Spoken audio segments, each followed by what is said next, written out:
Hi hello friends, నేను Mamata. Welcome back to my Telugu channel మన ఇంటి మమత. ఈరోజు మన వీడియోలో ముచ్చట పచ్చిమిరపకాయతోటి ఆవకాయ. పచ్చిమిరపకాయ ఆవకాయనా? అదేంటి, పచ్చిమిరపకాయ ఆవకాయ కూడా ఉంటుందా అనుకుంటున్నారు కదా. అవునండి, చాలా రుచికరంగా చాలా బాగుంటుంది. తిన్నా కొద్దీ ఇంకా తినాలనిపిస్తుంది. మరి పచ్చిమిరపకాయ ఘాటుగా ఉంటుంది, కారంగా ఉంటుంది అనుకుంటున్నారు కదా. అస్సలు ఉండదండి. ఒక్కసారి ఇలా ట్రై చేసి చూడండి. మీరు అసలు చాలా బాగుంటుంది. మళ్ళీ మళ్ళీ పెట్టుకొని తింటూ ఉంటారు. ఇక్కడ నేను పావు కేజీ పచ్చిమిరపకాయలు తీసుకున్నాను. మరి మనకి వైట్ అండ్ గ్రీన్ కలర్లో అంటే డార్క్ గ్రీన్ కలర్లో ఉంటాయి కదా పచ్చిమిరపకాయలు. సో ఎంచుకొని తీసుకోవాలి. నేనైతే డార్క్ గ్రీన్ కలర్ ఉన్న పచ్చిమిరపకాయలు తీసుకున్నాను. కొంచెం లైట్ గ్రీన్ కలర్ ఉన్న పచ్చిమిరపకాయలు కొంచెం అంత కారంగా ఉండదు, కొంచెం వగరుగా ఉంటున్నాయి. ఈ మధ్య మీరు గమనించారో లేదో. సో నేనైతే పచ్చిమిరపకాయలు కొంచెం డార్క్గా ఉన్నాయి తీసుకున్నాను. ఇంకా అవి శుభ్రంగా కడిగేసి పక్కకు ఉంచేసాను.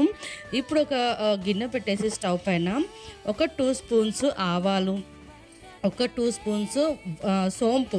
మనం తింటూ ఉంటాం కదా సోంపు, అన్నం తిన్న తర్వాత జీర్ణశక్తి కోసము ఆ సోంపు 2 స్పూన్స్ వేసాను. 1 స్పూన్ ధనియాలు, 1/2 స్పూన్ మెంతులు, 1 స్పూన్ జీలకర్ర వేసి చక్కగా దోరగా వేయించకూడదు, జస్ట్ మనకి లైట్గా వేడవ్వాలన్నమాట. కొంచెం క్రంచీనెస్ రావాలి అంతే. ఇంకా స్టవ్ ఆర్పేసి అది మనము ప్లేట్లో తీసుకొని పక్కన చల్లార్చుకొని మిక్సీ అయితే పట్టేసుకోవాలి పౌడర్ లాగా. ఇంకా అదే గిన్నెలో నేను ఒక చిన్న కప్పుతో అంటే ఒక 100 గ్రామ్స్ వరకు నూనె అయితే వేడి చేసి అది కూడా పక్కన ఉంచేసాను. 100 to 150 గ్రామ్స్ వేసుకోవచ్చు ఇందులో ఆయిల్. ఇంకా చాలా ఈజీ అండి. 10 నిమిషాలు మనకి ఈ ఆవకాయ రెడీ అయిపోతుంది. ఇంకా మనం పచ్చిమిరపకాయలు తీసుకున్నాం కదా, వాటిని ఒక గ్లాస్ తీసుకొని కొంచెం షార్ప్గా ఉన్న గ్లాస్ కానీ గిన్నె కానీ తీసుకొని ఇలా ప్రెస్ చేస్తూ ఉంటే కట్ అయిపోతాయి చాలా ఈజీగా.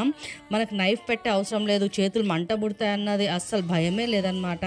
ఒక గ్లాస్ తీసుకొని కాస్త ప్రెస్ చేశారంటే చక్కగా చిన్న ముక్కల్లాగా అయితే కట్ చేయొచ్చు అనమాట. ఈజీగా జస్ట్ ప్రెస్ చేయడమే, చాలా ఈజీగా కట్ అయిపోతాయి కూడా. మనకి ఏ సైజులో కావాలంటే ఆ సైజులో కట్ చేసుకోవచ్చు. చాలా చిన్నగా కావాలంటే చేసుకోవచ్చు, మీడియం సైజులో అయితే చేశాను నేను ఇక్కడ. అవి కట్టిన తర్వాత నేను ఇక్కడ ఒక 3 నిమ్మకాయలు అయితే తీసుకున్నాను. మంచిగా జ్యూసీగా ఉన్న నిమ్మకాయలు తీసుకొని మీడియం సైజులో ఇలా జ్యూస్ అయితే పిండుకోవాలి వీటిపైన, మిరపకాయల పైన. సో నేను మీడియం సైజు కట్ చేశాను కాబట్టి ఇలా చిన్న ముక్కలు అయితే మనం నైఫ్తో కట్ చేసుకోవచ్చు, సీజర్తో కూడా కట్ చేసుకోవచ్చు. ఇంకా నిమ్మకాయ జ్యూస్ 3 నిమ్మకాయలు అయితే మంచిగా జ్యూస్ అయితే పిండేశాను ఇందులో. సో నిమ్మకాయలు వచ్చేసి మా చెట్టు అనమాట, ఫ్రెష్ నిమ్మకాయలు అయితే చాలా బాగున్నాయి జ్యూస్ కూడా. సో మనం మిక్సీ వేయించి పెట్టుకున్నాం కదండి అన్నీ, సోంపు, ధనియాలు, జీలకర్ర, ఆవాలు అదంతా కూడా మిక్సీ పట్టేసి పౌడర్ వేసేసాను. ఒక 1/2 స్పూన్ పసుపు వేసాను. ఇప్పుడు వచ్చి ఒక 3 స్పూన్ల సాల్ట్ కూడా యాడ్ చేస్తున్నాను. సాల్ట్ అయితే కొంచెం తక్కువ వేసుకోండి, ఎందుకంటే మళ్ళీ ఎక్కువైతే మనం తినలేం కదా. సో నేనైతే 3 స్పూన్లు వేసాను. చెక్ చేసిన తర్వాత ఒకవేళ పడితే మళ్ళీ కూడా వేసుకోవచ్చు. సో కారం అవసరం లేదు, కానీ ఒక టీ స్పూన్ అయితే వేస్తున్నాను కలర్ కోసం అంతే. ఎందుకంటే పచ్చిమిర్చి ఇవి డార్క్ గ్రీన్ కాబట్టి కొంచెం ఘాటుగానే ఉంటాయి. సో అన్నీ కూడా చక్కగా మిక్స్ చేసేసుకోవాలి ఇలాగా. చాలా అంటే చాలా రుచిగా ఉంటుంది. ఇది చపాతీస్లో కూడా తినవచ్చు, రోటీ, పరాటాస్, జొన్న రొట్టె కూడా చాలా అంటే చాలా రుచికరంగా ఉంటుంది. సో కాచి చల్లార్చిన నూనె అయితే ఇందులో వేస్తున్నాను. కొంచెం గోరువెచ్చగా ఉన్నప్పుడు వేయాలి ఇందులో. సో నూనె అంతా కూడా వేసుకొని మళ్ళీ ఒకసారి కలిపేసుకొని రెడీ అనమాట మన పచ్చిమిరపకాయలతోటి ఆవకాయ. చాలా అంటే చాలా బాగుంటుంది. ఒక్కసారి ట్రై చేసి చూడండి. ఒక పావు కేజీ ట్రై చేసి చూడండి. నేను ఇక్కడ పర్ఫెక్ట్ కొలత ప్రకారంగా పావు కేజీ పచ్చిమిరపకాయ ఆవకాయకైతే షేర్ చేశాను కదా, తప్పకుండా ట్రై చేయండి, చాలా బాగుంటుంది. కొత్త వాళ్ళు ఎవరైనా మన ఛానల్ విజిట్ చేశారంటే ఒక్కసారి ఛానల్కి విజిట్ చేయండి, చాలా మంచి మంచి రెసిపీసే ఉంటాయి.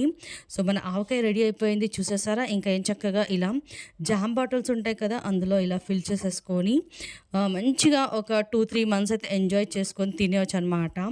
సో ఇంకా ఇది నిల్వ ఉంచుకోవాలి అనుకుంటే ఇందులో వినీగర్ కూడా యాడ్ చేసుకోవచ్చు. సో ఇక్కడ 3-4 మంత్స్ అయితే కంపల్సరీ ఉంటుంది, ఫ్రిడ్జ్లో స్టోర్ చేసేసుకోండి. సో చక్కగా పచ్చిమిరపకాయ ఆవకాయ అయితే రెడీ అయిపోయింది. సూపర్ సేవి ఊపర్ ఉండే ఆవకాయ మస్ట్ ట్రై అని చెప్తాను.